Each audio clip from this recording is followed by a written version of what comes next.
Shalom, shalom, mishpocha. Welcome to the second installment of Get Back to the First Century. I will begin by posing some hard questions.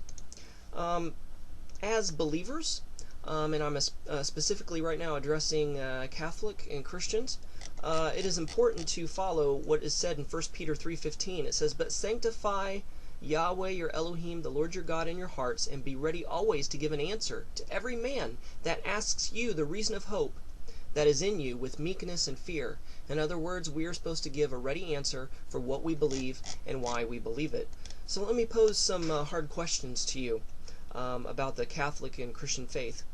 So I'm speaking in first person here. Am I practicing my faith because just this is the way it's always been done?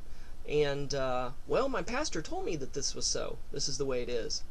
Is the faith I practice today the same as or close to the one that the followers of Yeshua, Jesus, after his death, burial, resurrection, and ascension? Can I trace my beliefs, doctrines, definitions, and practices to the first century believers after Yeshua's death, burial, and resurrection and ascension?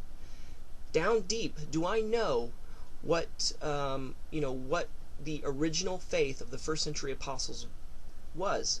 If so, what is it? Does it still exist today? Can I be a part of it? Am I living it? Am I practicing it?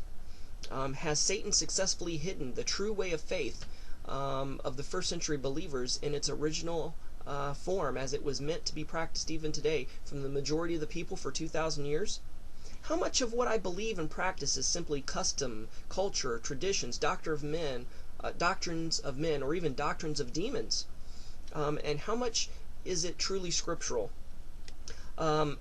How old are the particular doctrines that I know and follow? When and where were their origins? Where do my religious holidays, traditions, customs, and practices come from? What do I do in those regards? Where can I trace them back to? Do they have their foundation in Scripture? So these are just some hard questions that we need to ask ourselves and we need to pose. Now, when I was a Christian, I've said this very phrase, and I even still hear it today, and it's well-meaning, well-intended. We need to get back to the first century church. Well, that's a very, very noble statement, but there's two things wrong with that statement. First of all, the New Testament church didn't have a New Testament. It wasn't canonized. It wasn't written. It was being in the process of being written at that time. So they didn't have a New Testament to follow. Not only that, there was no such thing as a church. Church is a very poor English translation of the Hebrew word kahila, or the Greek word ekklesia, which means a called out congregation or assembly.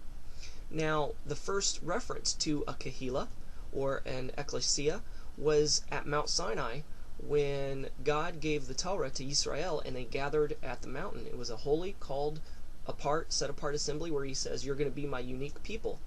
And this was mimicked in the holiday of Shavuot, Pentecost, in Acts chapter 2, where most Christians say, well, that's where the church started. No, it didn't start in Acts chapter 2.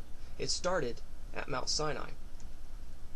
Not only that, but the New Testament is not new. The term New Testament is a misnomer.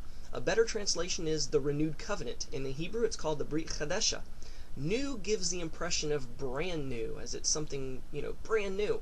And it's not. Testament gives the impression of this is my last will and testament. And it's not.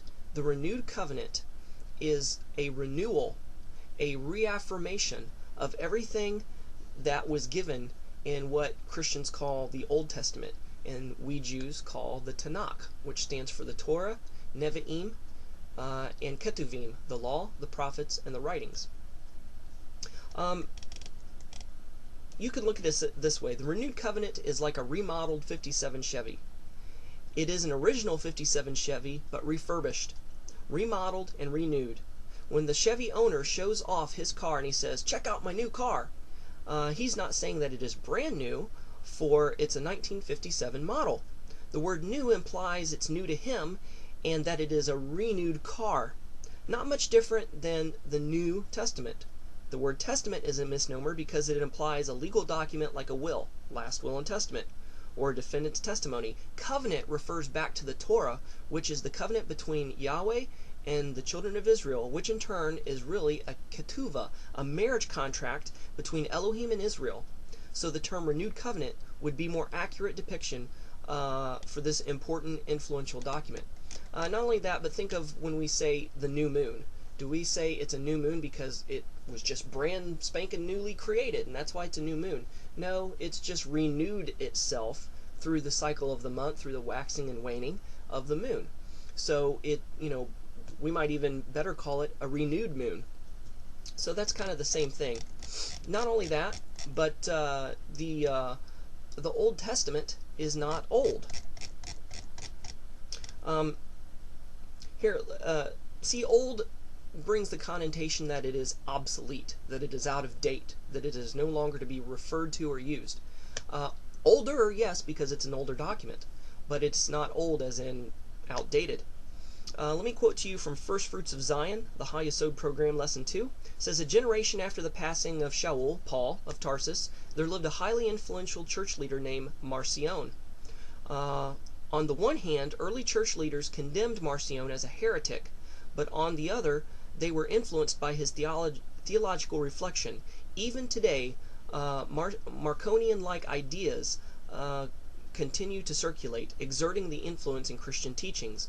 One of these impressionable ideas was that he stressed calling the Hebrew Bible the Old Testament, indicating that the contents of the book are no longer have application for believers in Yeshua.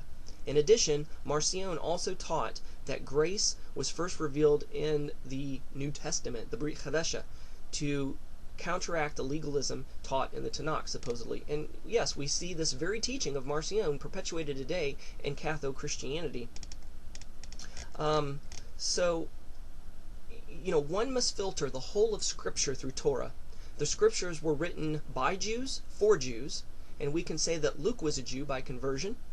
And we need to filter the whole of Scripture through an Eastern, Hebraic, lingual, contextual, and historical mindset and context. We must interpret Scripture in such a context using tried and true Hebraic hermeneutics.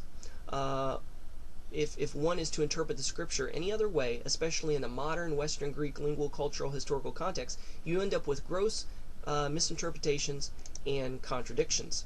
I'm about to run out of time here, so I'm going to wrap up this real quick and tell you about the Hebraic hermeneutics, which is called pardes, or the Hebrew word for paradise. P is the Peshat. We translate it in the Peshat level, which means the simple, literal, plain meaning of the text. R, remez, which means it's a homiletical meaning, something that is hinted to. The third level interpretation is the drash, the allegorical meaning, or the teaching and application of any given passage. And finally, the sod level, which is the deepest spiritual secret meaning of the text. Each interpretation of parties, each level of interpretation cannot contradict one another. They all have to harmonize and line up. If they don't, then the interpretation is wrong. So catch us next time on the third installment of Get Back to the First Century. Shalom and Shavua Tov, my Mishpocha.